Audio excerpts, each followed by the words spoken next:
E eu gostaria que vocês enviassem pelo chat quantas pessoas estão assistindo com vocês em cada município, ok? Lembrando que a palestra de hoje ela será gravada e poderá ser acessada pelo site do Telesaúde Espírito Santo. Então, por favor, divulguem para os colegas. Gostaria de apresentar agora a professora Liliana, que ministrará a palestra de hoje. Ela é doutora em patologia bucal pela USP, Bauru, e professora da UFES. E o tema de sua palestra é o papel do cirurgião dentista na rede de saúde para a prevenção e detecção precoce do câncer de boca. Então, eu gostaria que vocês aproveitassem a presença da professora Liliana aqui hoje com a gente, façam perguntas, tirem as dúvidas, deem as contribuições pelo chat e divulguem a palestra, que ela estará gravada. Ok? Então, passo a palavra agora para a professora Liliana e, desde já, agradeço a sua participação aqui com a gente hoje. É uma satisfação que eu inicio essa primeira webconferência nesse portal da Telesaúde, que vem propiciar esse papel de levarmos conhecimento à distância, numa forma de contribuição para o papel de profissionais, no nosso caso, os profissionais cirurgiões dentistas, já que nós estamos aqui na ponta na ponta dessa rede, que nós formamos entre municípios, estado e o governo federal, levando então o conhecimento para que vocês possam retornar por meio de pacientes, por meio de informações, por meio de questionamentos, por meio de solicitação de segunda opinião. Então, nós aqui, através dessa palestra e também junto com o nosso programa de prevenção e diagnóstico precoce de câncer de boca, que se desenvolve no curso de odontologia pelas disciplinas de patologia bucal, estomatologia e cirurgia bucal 2, nós vamos passar algumas informações e colocá-las à disposição. Assim, dessa forma, vocês podem interromper, fazer pergunta, e nós montamos uma sequência do papel do cirurgião dentista dentro da rede de saúde na prevenção e detecção precoce do câncer de boca. Bom, como foi proposto nessa palestra, nós iniciamos dizendo do nosso papel como cirurgião dentista,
Então, vamos resgatar aqui o nosso início, né, da nossa palestra. Boa tarde a todos. Então, como proposta dessa nossa conferência, nós vamos destacar aqui o papel de nós, como cirurgiões dentistas, na prevenção e diagnóstico precoce do câncer de boca por meio de instrumentos que são considerados pelo Ministério da Saúde e por nós que atuamos com essa doença como instrumentos viáveis, né, para nós e para todos da rede, a partir de orientação aos fatores de risco para a doença, a realização do autoexame de boca e a realização de um exame clínico completo, este feito pelo cirurgião dentista, para que seja feita a identificação de lesões precursoras do câncer de boca, para que a gente possa trabalhar na prevenção. E, no caso de já estar diante de um câncer de boca, que ele seja diagnosticado em seu estágio precoce. Essas são as ferramentas mais importantes para a redução da incidência, morbidade e mortalidade dessa doença, que é considerada problema de saúde pública. Bom, nós temos alguns alvos a atingir quando trabalhamos com essa doença, né? O primeiro dele é por meio da promoção de saúde, onde nós fazemos de uma forma geral, para a saúde geral do indivíduo, a prevenção e o diagnóstico precoce do câncer de boca. E é baseado e é mirando esses alvos, né, que nós, como profissionais de saúde, temos condições de trabalhar nessa prevenção e no diagnóstico precoce.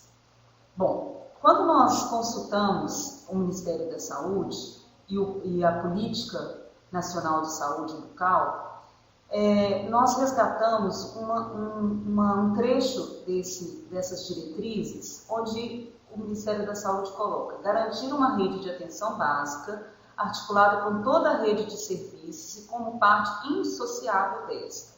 Assegurar a integralidade nas ações de saúde bucal, articulando o indivíduo com o coletivo, articulando a promoção e a prevenção com o tratamento e a recuperação da saúde da população adstrita. Bom, quando nós focamos com o câncer de boca, nós temos ainda outras diretrizes traçadas. E é nessa que nós trabalhamos e é nessa que nós colocamos, né, o nosso papel como profissional de saúde na rede e para o nosso paciente.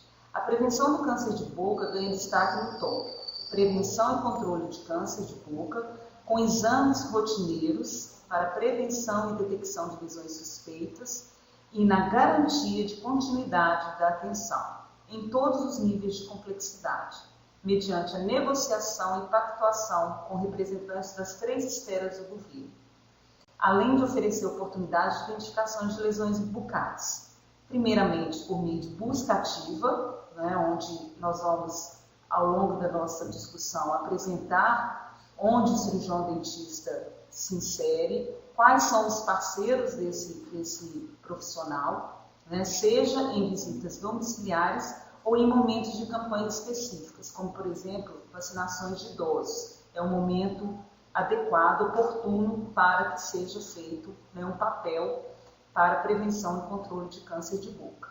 Já que são diretrizes traçadas pelo Ministério da Saúde, como que nós, né, que atuamos nas esferas municipais, estaduais e federais, podemos trabalhar conjuntamente para que essa prevenção e controle de câncer de boca seja efetivo.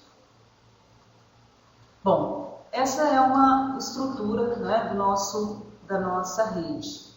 Né, seja ela em qual local estiver, ela tem que ter esses elos, né, essas intercomunicações, né, onde cada um se insere no seu ponto.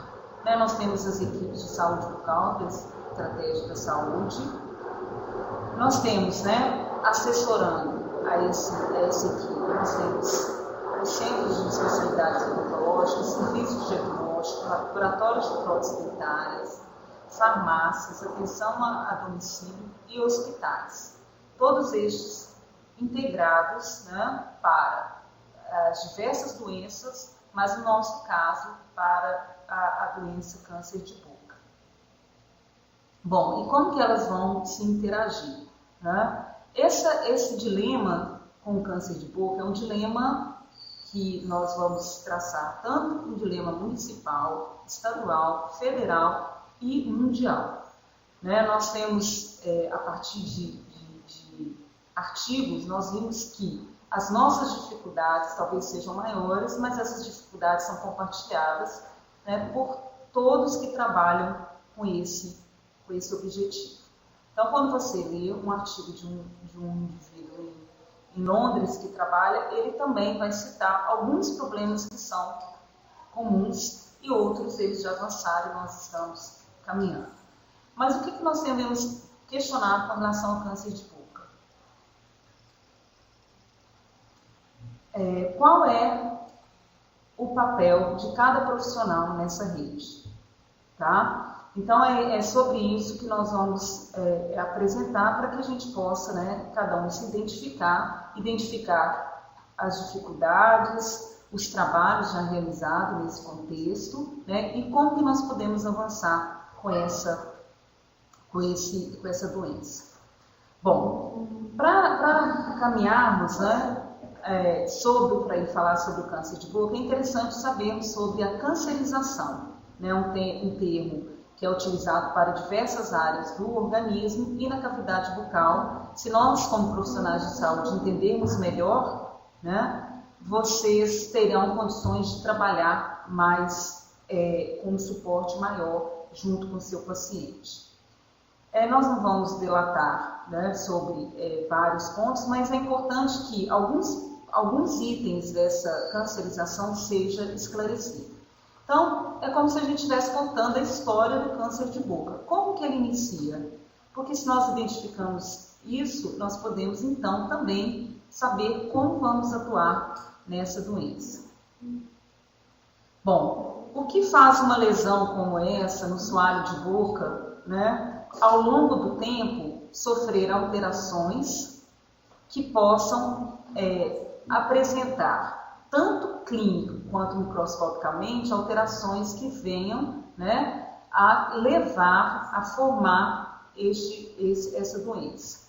E como atuar nesses diferentes, né, essas diferentes formas da doença para que a gente possa atuar com eficiência, para que a gente possa evitar, né, que essa doença que teve no início, com alguma alteração, deu sinais de alteração, e essa alteração foi progredindo e chegar ao ponto, né, de transformação do câncer e, neste caso em específico, no câncer em estágio avançado.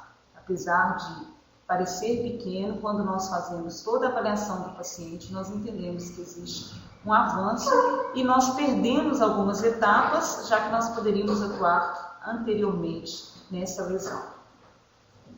Bom, se nós buscarmos, né, no esquema, nós vimos umas células, né, e que elas vão sofrendo alterações, denominadas de mutações, para que elas se transformem, né, no câncer de boca.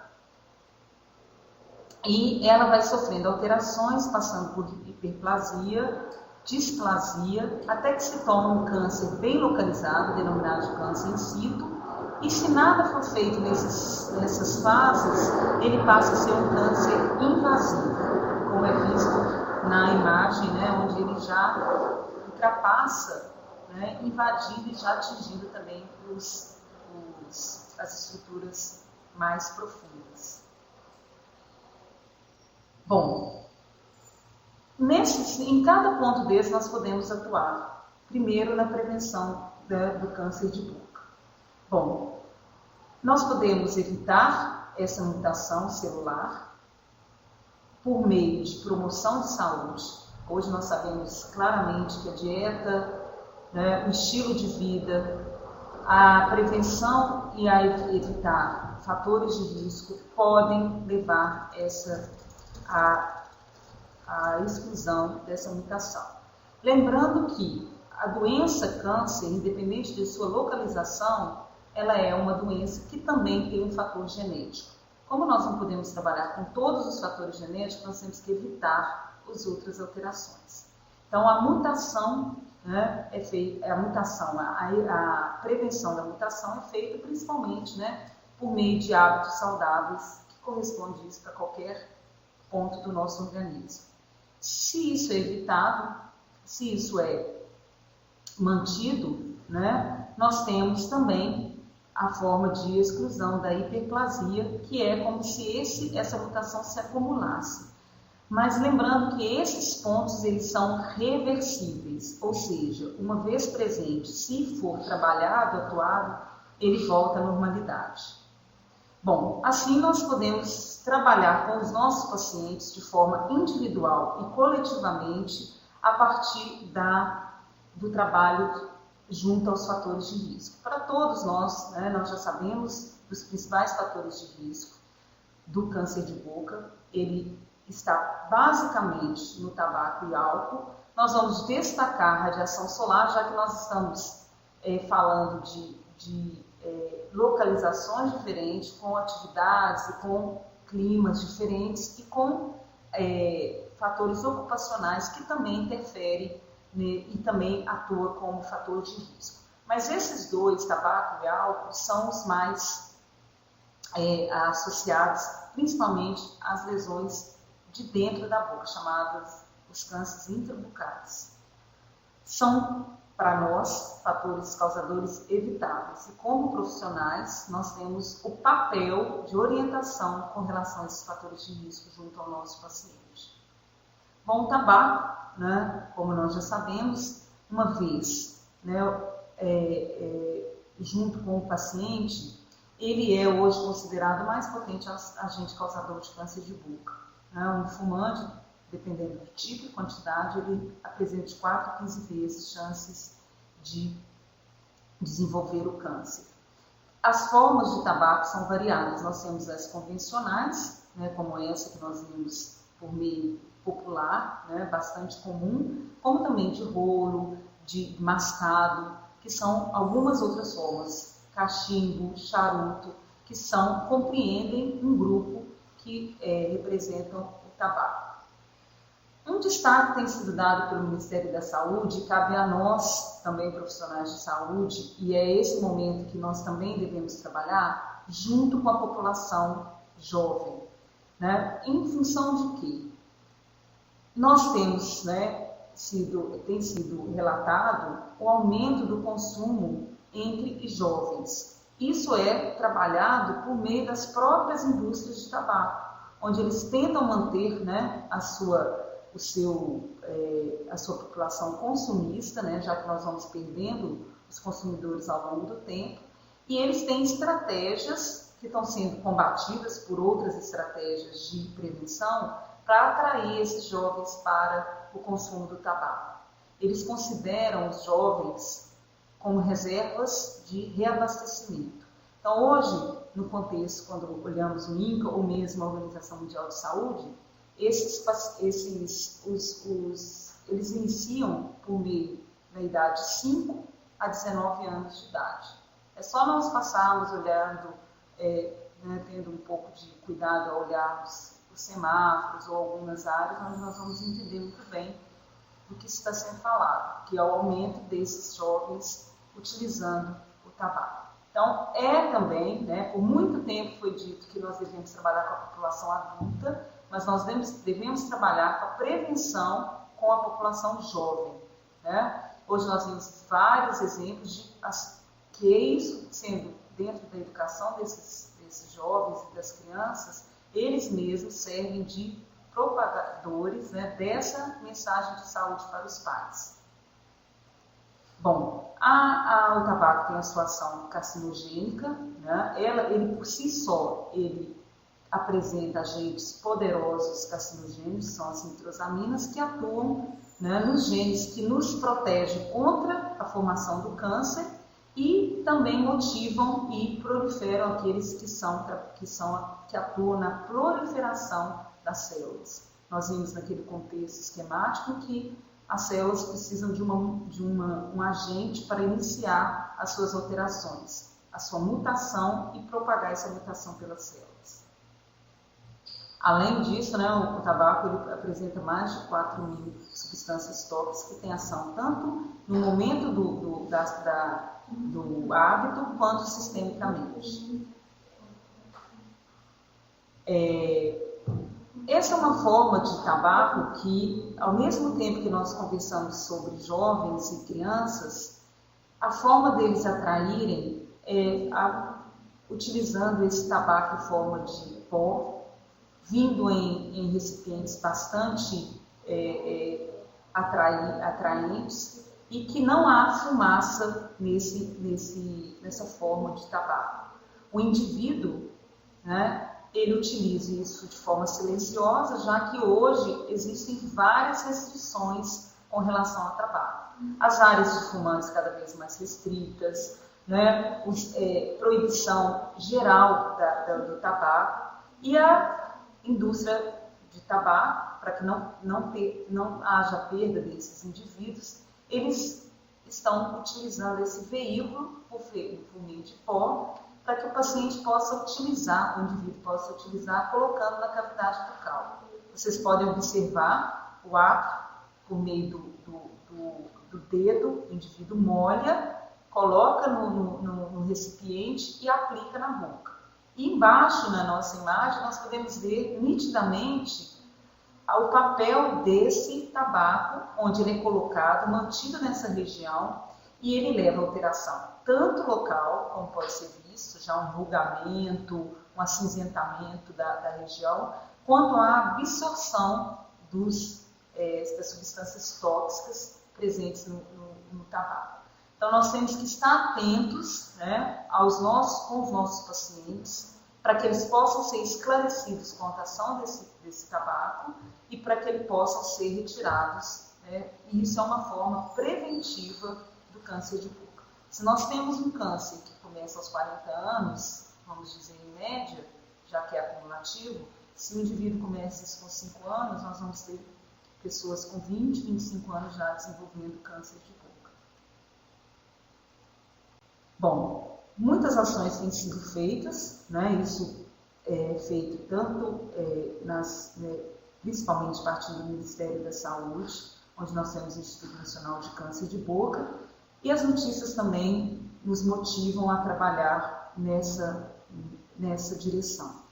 Foi comprovado já, por meio de pesquisa, que houve uma redução, né, na parcela de fumantes nos últimos 6 anos no Brasil. Uma porcentagem de 20%, uma porcentagem expressiva, animadora, que faz com que a gente trabalhe nessa direção. Então, é esse o caminho, né, por meio de informação, para que a gente atue no principal agente carcinogênico do câncer de boca. Bom, o álcool, né, ele vem em parceria com o tabaco. Nós vemos nitidamente essa dupla, onde nós vemos um indivíduo que fuma e bebe. A atuação desses agentes alcoólicos, eles vão variar do tipo e também da frequência. Nós vemos que o uso excessivo de bebidas alcoólicas aumenta 9 vezes o risco de câncer de boca e, quando associado ao fumo, 35 vezes. E vem o questionamento dos enxaguatórios bucais, né, que são muitas vezes prescritos pelo cirurgião dentista ou automedicados pelo próprio indivíduo. Quais têm sido as orientações com relação aos enxaguatórios bucais? Hoje já se consegue adquirir enxaguatórios bucais com uma porcentagem mínima de álcool. Mas se nós buscarmos algumas outras, nós vamos ver que chega a ter 70% da constituição com álcool. E se nós estivermos estimulando os nossos pacientes a utilizar enxaguatório bucal, nós estamos atuando, né, e fornecendo o álcool sem que ele faça bochecho. A mucosa bucal sofre ação e ele é, então, um agente coadjuvante. Então, o enxaguatório bucal ele tem a sua prescrição pós-operatório, ou pré-transe pós-operatório. Ele tem dias para ser utilizado, ele não tem necessidade de ser utilizado todos os dias como forma de mascarar uma halitose, por exemplo, ou para, como as próprias propagandas desses enxaguatórios veiculam, que vai dar uma ação melhor na higiene do indivíduo. Nós sabemos muito bem, como cirurgiões dentistas, que a nossa ação de higiene é principalmente mecânica, por meio da escovação e o uso do fio dental. Ele é um coadjuvante utilizado esporadicamente. Então, nós devemos também alertar os nossos pacientes quanto ao uso de enxaguatórios bucais. São inúmeras as ações carcinogênicas do álcool, ele aumenta a permeabilidade das células e aumenta a absorção dos agentes carcinogênicos, por isso que o indivíduo fumante e com a ação conjunta com o álcool, ele aumenta, né, como vimos, até 35 vezes. O próprio álcool tem a substância carcinogênica, ele é um agressor celular, diminui as deficiências nutricionais, nós vemos que a dieta tem sido contribuinte para a nossa saúde. Se a gente diminuir isso, nós vamos também estar trabalhando a favor dessas lesões. E a diminuição dos mecanismos locais de defesa. A radiação solar, como eu disse para vocês, em algumas áreas elas são mais, né, frequentes, ou o tipo de fator ocupacional aumenta a exposição dos nossos indivíduos, dos indivíduos em determinados municípios, principalmente aqueles de pele clara e que trabalham expostos direto e cronicamente à luz solar. Ele diz respeito principalmente ao câncer de lábio, por isso que a gente trabalha separadamente câncer de lábio e câncer intrabucal, já que existe características próprias, mas que deve ser trabalhado dentro com um câncer de boca, tendo também como uma forma preventiva por meio de orientação como fator de risco. Bom, já foi e é dito em várias cartilhas sobre as próteses mal adaptadas, e é um ponto de discussão, mas que na literatura as próteses mal adaptadas elas são ditas como fator de risco, mas não existem evidências fundamentadas para que a prótese mal adaptada, seja um fator de risco. O que é discutido?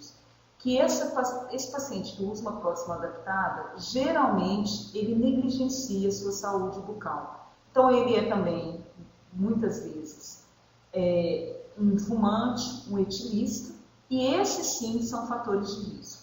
Então, nós devemos estar atentos, sim, às próteses mal adaptadas, porque eles levam também a outros tipos de lesões, mas a esses pacientes que usam por muito tempo e que também utilizam fumo e álcool como um fator. E a higiene bucal, né, muitas vezes falada, que os indivíduos com uma higiene bucal precária, ele tem essa possibilidade de formação do câncer de boca. Na verdade, nós estamos da mesma forma das próteses mal adaptadas. O indivíduo que negligencia a saúde bucal, ele também negligencia os fatores que podem levar ou não a determinada doença, e isso também cai para o câncer de boca. Né? São geralmente fumantes, usuários de bebidas alcoólicas em excesso, que são sim considerados fatores de risco. Então, esses pacientes com higiene bucal precária, eles devem ser bem examinados, já que isso pode ser considerado também dentro da concepção. E hoje estudos têm também mostrado que algumas bactérias têm trabalhado, bactérias, fungos, na transformação de algumas substâncias em substâncias carcinogênicas. Mas isso ainda não é evidência, não está totalmente comprovado. Então, nós trabalhamos resgatando esses pacientes, fazendo um bom exame em função de outros fatores associados. Bom, se nós conversamos sobre fatores de risco, quem é que deve trabalhar com esses fatores de risco? E na nossa cadeia, na nossa rede, nós vimos que todos os profissionais que encaixam na equipe de saúde bucal, ele pode fornecer essa orientação sobre os fatores de risco.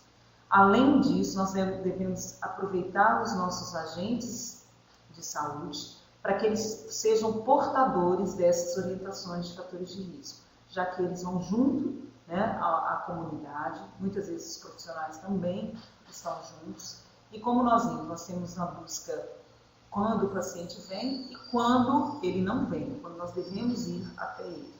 Então, esses pacientes, eles são, né, devem ser observados para aqueles que utilizam os fatores de risco e como uma orientação.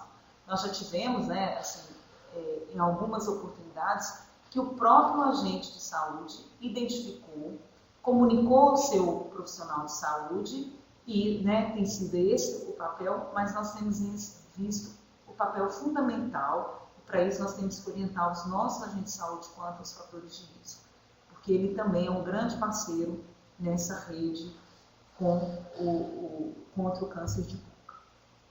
Bom, continuando com relação à cancerização da cavidade bucal, já que nós conhecemos os fatores de risco, o que levaria e como que nós então identificaríamos esse paciente com essas transformações que nós já vimos e que ele, né, ele passa de mutação, hiperplasia e começa alterações que nós consideramos displásicas, ou seja, é um caminho a seguir para o câncer de boca. Dependendo do momento em que é detectada essa displasia, ela é reversível. Dependendo desses fatores atuantes, nós temos o caminho contrário para o câncer de boca. Então, como que nós vamos identificar essa displasia? Se olharmos clinicamente, nós não temos condições de dizer se ele tem ou não tem displasia. Com certeza, pela avaliação das formas clínicas, nós podemos dizer essa lesão tem mais chance de ter displasia ou essa lesão já tem mais chance de ser um câncer, mas quem vai fazer essa avaliação é uma avaliação microscópica. Né? Bom, sendo microscópica, né, nós temos um outro papel do cirurgião dentista diante dessa prevenção, para que a gente possa, né, evitar a progressão dessas lesões displásicas para o carcinoma invasivo. Bom, qual que é o papel? Esse é o nosso papel, identificação da lesão. No começo nós colocamos, e isso é também dito pelo Ministério da Saúde, que o exame clínico completo de boca é a única forma de identificação das lesões. Se nós não olharmos a cavidade bucal do nosso paciente, nós não vamos identificar as lesões. Ele fuma, ele bebe, ele tem radiação solar, está exposto, ou tem um fator genético na família, mas nenhum desses fatores podem, com certeza, dizer que vai formar o câncer de boca. E as lesões e o câncer de boca nos dá sinais precoces, que é um fator positivo no trabalho contra o câncer de boca. Então, a identificação das lesões precursoras do câncer de boca, ele deve ser trabalhado, e este é o papel do cirurgião dentista. Que lesões nós vamos identificar? As lesões que são ditas precursoras são lesões hoje já ampliadas dentro da Organização Mundial de Saúde. Foi em 2005 feita uma reavaliação das lesões e hoje nós chamamos até de desordens com potencial de malignização. Quais são elas? Umas bastante conhecidas, né? Nós temos as leucoplasias, que são essas placas brancas, né, que vão ser identificadas no nosso paciente. Em qualquer área da cavidade bucal, essas placas, elas não são removíveis. Se elas forem removíveis, nós vamos ter um diagnóstico inicial de candidose pseudomembranosa, trabalhar de forma diferente, mas muitas vezes, sobreposta a essa lesão, nós temos a cândida, quando nós removemos, nós temos a placa branca, que não se destaca. E aí nós temos algumas lesões que também se apresentam como placa branca, que deve ser excluída, e a forma de exclusão não pode ser somente clínica, ela tem que ser também vista por meio de biópsia. Então, a identificação das lesões tem sido um papel importante e muitas vezes nós sabemos das dificuldades que os cirurgiões dentistas têm em identificar e o que fazer com essas lesões. Por isso que nós, né, temos as assessorias, nós recebemos tanto os pacientes quanto também ligações de profissionais pedindo informações e sendo assessorados para que a gente possa trabalhar em conjunto. Essas lesões brancas, às vezes associadas às lesões vermelhas, como vocês podem ver nessa região, né, no palato mole do indivíduo, né? Isso nós já tivemos conhecimento se ele é ou não fumante, se ele tem algum agente ou outro associado, mas o importante é identificar essas lesões, tá? Em regiões, né, como esse na borda de língua, que nós devemos estar atentos, né, durante a identificação. Nós dizemos que as lesões brancas são fáceis de observar, as lesões vermelhas são difíceis, por isso só um exame bom, né, completa, que vai permitir esse exame, essa identificação. E se nós formos comparar, como eu disse para vocês, que clinicamente nós já podemos ter uma noção de ser ou mais ou menos com potencial de malignização, as vermelhas são as mais perigosas. Então, mais um motivo para nós abrirmos os olhos nessa identificação. As vermelhas têm mais dificuldade de ver, mas em compensação elas são as que têm o maior potencial de malignização, quando já não é, né, propriamente o câncer de boca. Então, nós temos formas variadas de apresentação, né, placas brancas associadas ou não a áreas avermelhadas, fissuras, né, em áreas que são consideradas com maior risco, que são a borda de língua, o soalho de boca, o palato mole, são consideradas, a área retromolar, são consideradas as áreas na cavidade bucal de alto risco. Então, se nós conhecemos os fatores, conhecemos as lesões e as áreas de risco, essas são as áreas que merecem o maior destaque no nosso exame. Não negligenciando nenhuma das outras áreas, já que, como disse um grande estomatologista, o câncer em qualquer área, ele não manda que ele vai para tal endereço, ele pode ser em qualquer área. Nós sabemos que tem áreas mais e menos. Então, nós trabalhamos com esse conhecimento. As lesões, muitas vezes, né, podem apresentar áreas avermelhadas, ulceradas, e hoje algumas lesões, né, que tinham menor impacto nessa cancerização têm sido destacadas. Por isso, qualquer lesão merece a biópsia para o esclarecimento final dessa lesão. Bom, além da identificação, essa identificação pode ser também orientada para o nosso paciente, por meio do ensino do autoexame. O autoexame de boca, né, ele é uma orientação que deve ser passada pelo profissional, podendo também ser passada pelo agente de saúde, sob a orientação do profissional, para que o próprio indivíduo esteja atento à presença dessas lesões, né? Ela deve ser feita no local claro, em frente ao espelho. Você não gasta menos que 5 minutos para fazer esse exame. Nós fazemos observação da face, né, e das regiões adjacentes, principalmente o pescoço, já que nós sabemos que um câncer, uma vez invasivo, ele pode, no momento da sua disseminação, ter principalmente a região cervical como essa disseminação. Então, nós temos ao momento do autoexame, que o indivíduo mesmo, a partir do conhecimento desse autoexame, ele mesmo está atento a alterações. Né? Isso vai nas regiões, né, da cavidade bucal, começando, né, ensinando o paciente uma sequência, né, pelos lábios, né, a região interna dos lábios, né, a região de mucosa jugal, conhecido por eles pela bochecha, então estendendo, observando, né, a região de um lado e do outro, a região do palato, né, que vai desde o palato duro e depois, numa manobra, nós vemos o palato mole também, né, onde quando nós abrimos a boca, né, em frente a esse espelho iluminado, nós vamos ter a imagem, a visão do palato, bem como da região orofaringe, né? Como nós sempre estamos avaliando as amígdalas quando nós estamos com uma dor de garganta, é assim que nós ensinamos o paciente a avaliar, né? Por meio dessa ação e muitas vezes pedindo o paciente para falar onde nós vamos observar melhor essa região.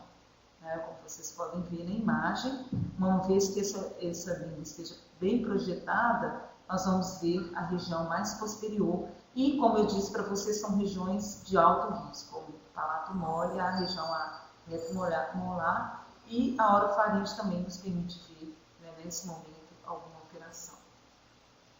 A língua, como eu disse para vocês, é uma área de alto risco, principalmente a região de borda de língua, e com a ajuda de uma gás ou com algodão, com uma toalhinha, o indivíduo deve ser orientado a puxar a língua para ver a maior extensão, ter uma maior extensão exposta e poder avaliar alguma alteração nessa região. Tá? De um lado do outro, na região do suado de boca. Nesse momento, na primeira imagem, quando nós já estendemos a língua, nós já vimos a parte posterior do suado de boca. E o restante nós vimos colocando a língua no céu da boca, pedindo ao paciente para fazer esse exercício, onde nós vamos avaliar o suado de boca. Esses são alguns passos e esses são fundamentais para que o indivíduo possa, né, fazer essa autoavaliação e, identificando alguma alteração, seja encaminhado, ele encaminhe a um profissional. Bom, esses dois, a identificação das lesões, bem como o autoexame de boca, ele deve ser, né, um papel do cirurgião dentista, primeiro, pela identificação, como eu disse para vocês, pelo exame clínico. E quando nós passamos essa orientação para a realização do autoexame, o próprio agente de saúde pode passar essa informação quanto ao autoexame. E ele, então, vai, diante da identificação, encaminhar esse paciente até o profissional. Então, na nossa rede, que nós estamos aqui conversando, qual é o papel do cirurgião dentista, ele tem nessa identificação, nessa orientação do autoexame e na capacitação e orientação do seu agente de saúde.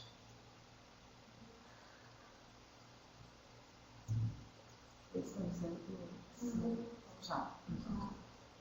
Bom, como eu disse para vocês, não basta só olhar a lesão, mas eu sempre digo que uma vez que vocês identificaram a lesão, vocês fizeram 70% a 80% do diagnóstico, porque essa avaliação vai requerer, né, uma biópsia, e essa biópsia, nessa rede, ela pode tanto ser exercida dentro da própria unidade, mas hoje nós temos os centros de especialidades odontológicas e outras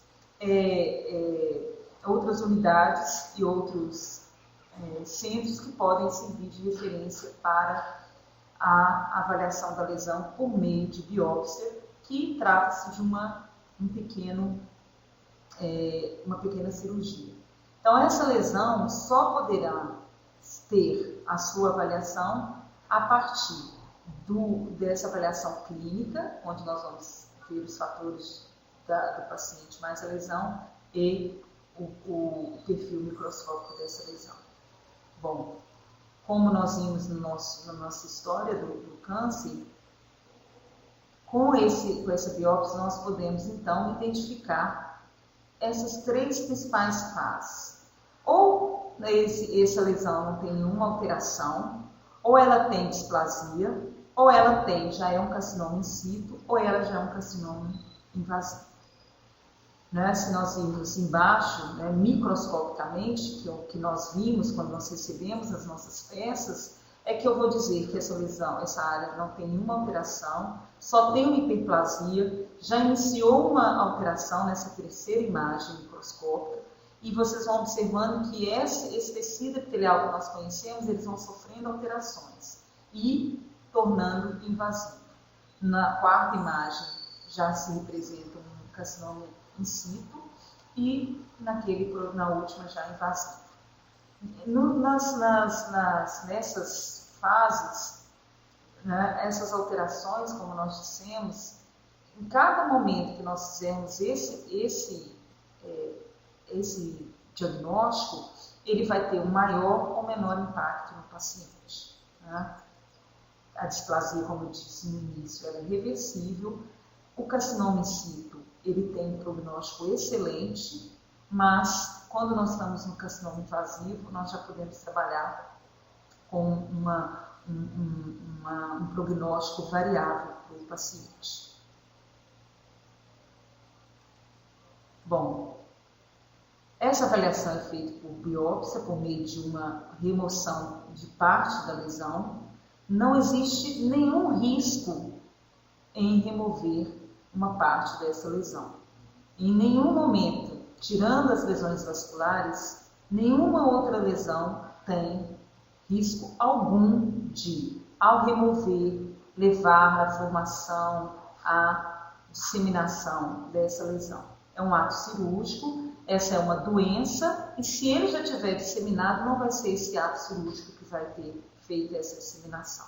Então, nós não podemos ter medo de fazer biópsia, desde que a gente tenha capacitação, né? Que, para mim, eu faço biópsia muito mais fácil, muito melhor do que extrair um dente. Então, se você já extrai um dente, fazer biópsia dentro das suas indicações, é um procedimento considerado simples, desde que nós respeitamos os princípios de uma cirurgia, né? Anestesia, asepsia, uma incisão e sutura dessa área. Fora isso, não existe, fora a lesão vascular como o hemangioma, não existe nenhuma outra contraindicação, a não ser a debilidade do próprio paciente. Mas se esse paciente não tem nenhuma debilidade sistêmica, ele está apto a fazer essa biópsia, né, excluindo as lesões vasculares. Bom, esse procedimento vai permitir avaliar o grau de displasia, como eu disse para você, se já está evoluído ou não. A gente coloca características como leve, moderado, severo. Para cada uma dessas, ela é feita um tipo de tratamento, né? Como eu mostrei para vocês, a progressão. Então, só mesmo a microscopia para nos dizer se essa lesão em questão, como nós vimos ali no suado de boca, que é uma lesão de alto risco, e no caso é um paciente fumante, trata-se de uma displasia com grau de reversibilidade ou não. E aí nós temos, né, na nossa rede, depois que os profissionais de equipe da saúde bucal identificam essa lesão, ele pode então encaminhar, né, aos centros de especialidades para que seja realizado essa biópsia. Lembrando que é um procedimento simples e que, tendo todos os instrumentos para fazer esse tipo de execução, ele pode ser realizado. E esses são encaminhados ao serviço de diagnóstico, né, onde nós vamos, por meio dos laudos microscópicos, observar as alterações presentes nessas lesões. E aí, então, chegar no diagnóstico final, para que a gente possa, então, estabelecer um protocolo para esse paciente. Bom, tudo isso é feito por meio de referência e contra-referência, né? Uma vez o paciente encaminhado, ele deve ser retornado à sua unidade de saúde de origem, né, para que ele possa, né, por meio dessa contra-referência, dar continuidade aos tratamentos ou ser encaminhado para outros centros que forem necessários. É importante que essa referência e contra-referência seja a todo momento, né, passada pela rede, para que a gente possa então trabalhar tanto, né, naqueles níveis de complexidade diferentes, né, para que a gente possa então ter, né, uma exata ver como a situação daquele indivíduo, né, propriamente, e a situação dessa doença em toda a rede.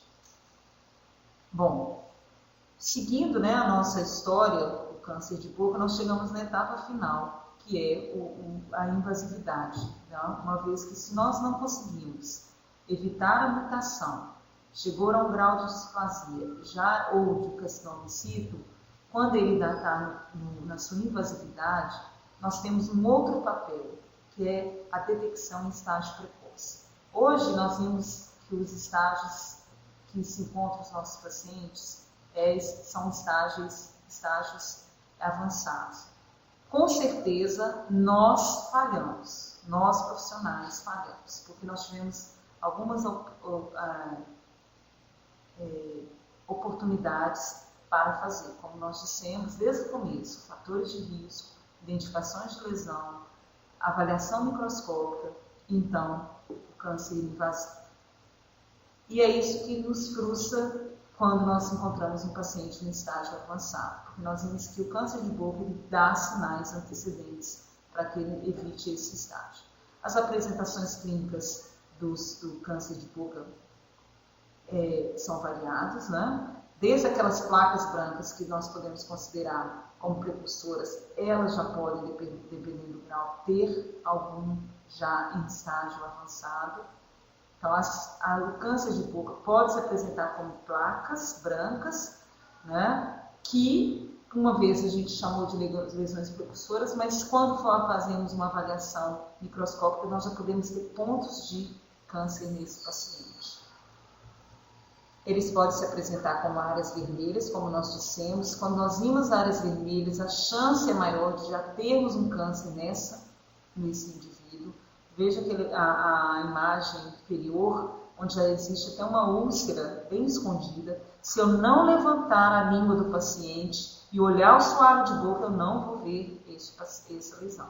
Então, reforçando aqui o exame clínico completo como uma ferramenta poderosa no nosso trabalho contra o câncer de boca.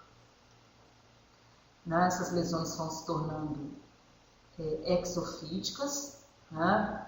É uma massa, como vocês viram no esquema, essa massa vai para dentro e também para fora, né? Então começa a surgir endurecimento, dificuldade de mobilidade do local onde ele está sendo desenvolvido, né? Então essa é uma apresentação já em estágio. Muitas vezes ele é endofítico. Vocês olham e comparam essa lesão com a lesão anterior de língua, apesar de parecer que não inofensiva, quando nós fazemos a palpação, vocês podem até observar mesmo, só de olhar a lesão, que existe um endurecimento nas bordas dessa lesão, que reforça esse quadro, né? As lesões em lábio e em língua, né? Mais uma vez, é o local de maior prevalência do câncer de boca.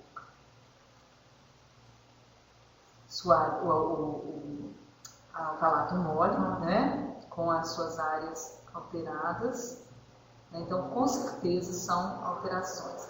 Essa segunda imagem, né, simples, inocente, de uma mulher que era fumante, e ela, nessa lesão pequena, ali, apesar de ser, né, primeiramente considerada uma lesão branca com áreas avermelhadas, durante a avaliação microscópica foi identificado um carcinoma invasivo.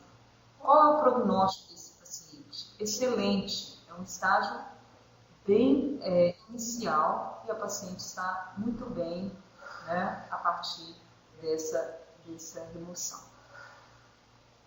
Bom, essas lesões também são por meio de biópsias e outros centros, são onde realizamos em conjunto com os serviços de diagnóstico, né, estando dentro do suporte da nossa rede, para que a gente possa trabalhar, né, para a identificação e avaliação microscópica desse indivíduo. Nesse ponto aqui, nós, dentro aqui da Universidade Federal do Espírito Santo, também recebemos esses indivíduos, né, com essas lesões, aqui mesmo nós fazemos o serviço e a partir daí encaminhamos, como nós vamos ver em seguida, né, reforçando o papel dessa referência quanto referência mesmo para esses indivíduos e depois quando eles chegam nos locais para o tratamento propriamente do câncer de boca. Bom, depois de termos esse paciente diagnosticado, por ser um câncer e uma doença sistêmica, ele é encaminhado ao hospital. Ele é tratado por um oncologista, pelos cirurgiões cabeça e pescoço, né, para que ele possa, a partir de uma avaliação, além da lesão na boca, se existe disseminação já na região cervical e em outras áreas, e o tratamento é feito a partir desse estadiamento. Será só cirurgia ou associada à radioterapia e quimioterapia. Quem definirá isso é o estágio do paciente, e isso junto com uma equipe, onde, mais uma vez, o cirurgião dentista se insere, já que ele prepara esse paciente para tanto a cirurgia quanto para a radioterapia e quimioterapia, já que nós sabemos das complicações pós-radioterápicas e quimioterápicas. Esse também, nós aguardamos esse paciente depois do tratamento na unidade de saúde, porque nós vamos acompanhar esse paciente, tanto dando suporte odontológico, quanto suporte com relação às alterações que ocorram na cavidade bucal. Além disso, esse é um paciente que deve ser tanto retornado ao hospital, que ele acaba tendo esse acompanhamento, mas também junto com o seu profissional, né? Você que identificou a lesão, que encaminhou esse paciente, deve então também ser acompanhado por você. Bom, assim nós fechamos a nossa rede, né? A equipe de saúde e os profissionais, eles estão diante de responsabilidades com relação aos fatores de risco, ao autoexame e a identificações de lesões, juntamente, né, com sua equipe, os agentes de saúde. Uma vez identificado essas lesões, desde que não há capacidade ou suporte para fazer nas unidades de saúde, essas lesões devem ser encaminhadas aos centros de especialidades para que façam a biópsia. A partir dessa biópsia é feito o serviço de diagnóstico e, uma vez identificado o câncer, ele é encaminhado ao hospital. Lembrando que, como vocês podem ver, esse paciente, a partir do seu tratamento, ele retorna às suas unidades de saúde e, junto com as atenções, a atenção ao domicílio e aos centros de especialidades. Bom, só trabalhando assim, né, com essa rede, é que nós vamos conseguir, né, ter avanços com relação ao câncer de boca. Como eu disse para vocês no início, né, a incidência ela pode ser trabalhada por nós. A morbidade e a mortalidade também, uma vez que nós temos todas essas ferramentas para trabalhar contra o câncer de boca. Nós buscamos, né, e retornamos a esses nossos alvos, né, e nós estamos dentro dessa cadeia. O cirurgião dentista por excelência, queiram ou não queiram, nós somos o profissional de saúde que tem a capacidade científica para trabalhar com essa doença.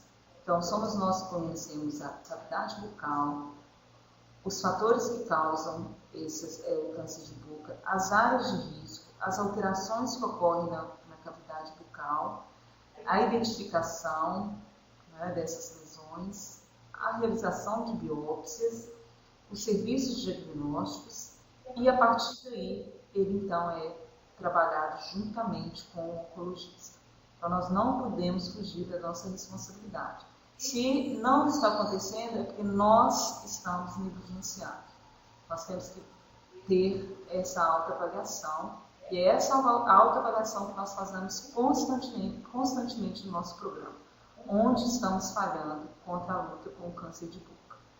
Tá? Então, diante dessas ferramentas, nós nos colocamos à disposição, né, para esclarecer algumas perguntas que eu já vi que apareceu aqui no chat, né, podemos fazer isso rapidamente, e, mais uma vez, colocando à disposição o nosso programa de prevenção e diagnóstico precoce de câncer de boca, para que esses pacientes possam chegar até nós, depois desses esclarecimentos e dessas identificações, para que a gente possa também trabalhar junto dessa rede, né, para que possamos atuar de forma eficiente contra o câncer de boca. Então, temos uma pergunta. O Jonatas, da Barra de São Francisco, ele gostaria de saber como diferenciar clinicamente uma hiperplasia de dentadura de uma lesão de câncer. Bom, Clinicamente, nós vamos ter uma associação, né, dessa lesão com a área, né, onde está tocando essa dentadura. Então, geralmente, na maioria das vezes, as lesões hiperplásicas, elas são formadas por áreas exofíticas, mas a sua mucosa é uma mucosa de coloração normal. Ela apresenta a coloração normal em forma de pregas, né, que confirma o papel da dentadura, que vai fazendo uma ação de baixa intensidade, de longa duração, que vai levando ao crescimento, né, do tecido, principalmente tecido conjuntivo, não é o tecido epitelial, como é visto na lesão. O que muitas vezes nos traz? É que entre essas pregas podem ter úlceras, mas úlceras promovidas pela própria lesão, pela mesma própria dentadura. Então, quando nós removemos e pedimos esse paciente para ficar sem essa prótese, aquelas áreas ulceradas, elas regridem. Se for uma lesão de câncer, ela não regride. Então, é muito importante que identificamos o fator causal, que é a dentadura, né? Geralmente, ela vai ocorrer nas áreas chapeáveis, onde a dentadura está apoiando. E se tem, né, muitas vezes, isso é muito comum, você tem toda a razão de ter essa dificuldade de identificar clinicamente, porque às vezes o paciente usa por tanto tempo e está tão alterada a dentadura que causa essas úlceras. E quando você olha, você assusta realmente, porque tem úlcera, tem área avermelhada, tem placa, mas quando nós removemos a dentadura e fica um período, ele regride. Se não regredir, a biópsia ela é fundamental. E aí ela realmente vai esclarecer que mesmo nessa região, se estiver associado a outros fatores, está presente o câncer de boca. E chegou uma outra pergunta de Pinheiros. Algum tipo de câncer tem presença de dor? Bom, o câncer de boca, né, onde 95% dele é o carcinoma de células escamosas, foi essa descrição que nós fizemos, no estágio inicial não causa dor. E essa é a nossa grande dificuldade. Ele inicia silenciosamente, mas dando imagens, como uma alteração, uma placa vermelha, uma úlcera. Então, muitas vezes, o paciente mantém aquela lesão porque não causa dor, né? Mas qualquer alteração que não cicatriza, que não regride com 15 a 21 dias, ele deve ser avaliado por meio clínico e, se necessário, microscopicamente. Então, na cavidade bucal, o principal câncer de boca, que é o carcinoma de células escamosas, no seu estágio inicial não tem dor. Em estágios avançados, nós vamos ver que ele começa a atuar em estruturas adjacentes, como o nervo, como vasos. Então, aí, no estágio avançado, ele vai causar dor. Então, isso como nós temos conhecimento. Outros tipos de câncer de boca, né, como sarcomas, melanomas, eles também têm, na maioria das vezes, ausência de sintomatologia. Ok. Tem mais uma pessoa aqui fazendo uma pergunta. Vamos esperar um pouquinho. Aí, apareceu. Não apareceu. Então, vamos encerrar? Podemos encerrar? Liliana, mais alguma contribuição?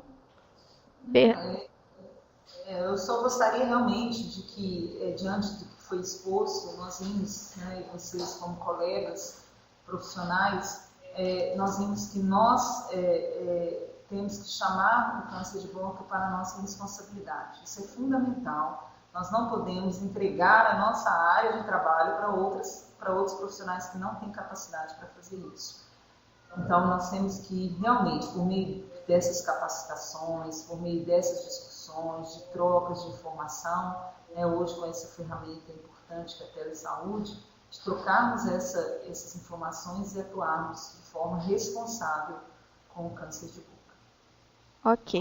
Então, eu gostaria de agradecer a presença da doutora Bernadette hoje aqui com a gente, a referência de saúde bucal da SES. Ela chegou um pouquinho depois que a palestra tinha iniciado, mas ela está sempre aqui presente como facilitadora. Esperamos sempre contar com você, Bernadette. Agradecer enormemente a disponibilidade da professora Liliana e pela palestra muito bem ministrada, não esperava diferente, e esclarecedora. E especialmente quanto ao papel das equipes de saúde bucal na prevenção e detecção do câncer de boca. E também, né, da rede de saúde, da rede de atenção ao câncer bucal. É muito bem elaborada, gostei bastante. Agradeço ainda a presença de todos. Continuem participando. Se seu município ainda não aderiu ao projeto Telesaúde, vocês podem entrar em contato ou acessar o site para maiores informações. Estamos muito satisfeitos hoje com o número de participantes. Tá?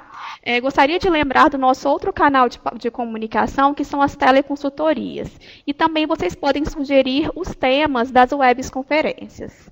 Então, vamos encerrar por hoje. Tenham todos uma boa tarde e obrigada pela participação de todos.